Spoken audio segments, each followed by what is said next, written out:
përthyer. Me buzëqeshjen e fytyrë u futën në kuvent socialistët e mbetur jashtë listave të sigurta nga kryetari i partisë.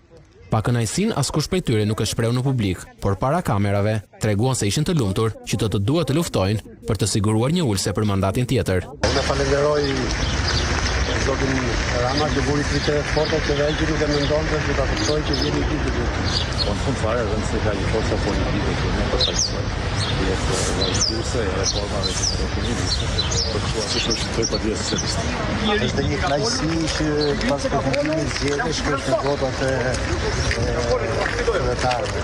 Është satisfaksion. Ose ka model fare, kjo është puna e 15 vjet që kam bërë karrierën time profesionale.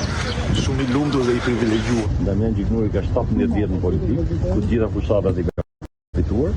Kështu që për mua të gjitha gratë i kanë bërë sikur kanë qenë majoritar. Me socialistëve ka dhe nga ata që pohojnë se listën e hapur e kishin kërkuar vetë. Demokratët edhe këtë herë ishin të ndarë në qëndrime.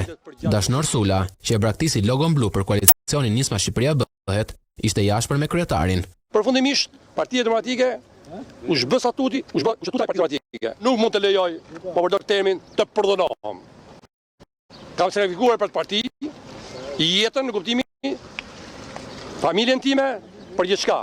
Të mbetura jashtë listës së sigurt, Durata Çuki dhe Jolita Tabaku publikisht shprehen se e pranojnë sfidën për të fituar vetë vendin në kuvent. Jam e bindur që unë do jem deputete e Parlamentit Shqipërisë, kam mbështetjen e Partisë Demokratike, kam mbështetjen e të gjithë strukturave të partisë, kam mbështetjen e të gjithë atyre që deri më sot i kam përfaqësuar në parlament. Qarkun në Dibër 2021 kam qenë listë hapur, pra i bie, kam qenë e treta, kam bërë betejë elektorale, kam fituar dhe besoj që qytetarët do më votojnë edhe në Tiranë. I mbetur jashtë nga çdo listë, deputeti Ferdinand Xhaferaj nuk e kursen ironi ndaj Berishës.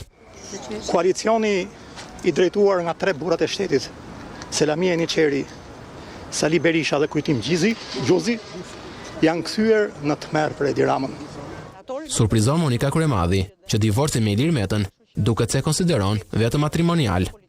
Do punoj për opozitën dhe sigurisht si deputete, si ish deputete, si doni ju, si një nga themeluesit e Lëvizjes Socialiste për Integrim, patjetër që vota ime do të shkojë për Aleancën e Shqipërisë Madhërishme dhe madhërishme për mua, edhe madhështore po doni, dhe sigurisht që do të shkojë dhe në lista hapur për emrin e Ilir Metës.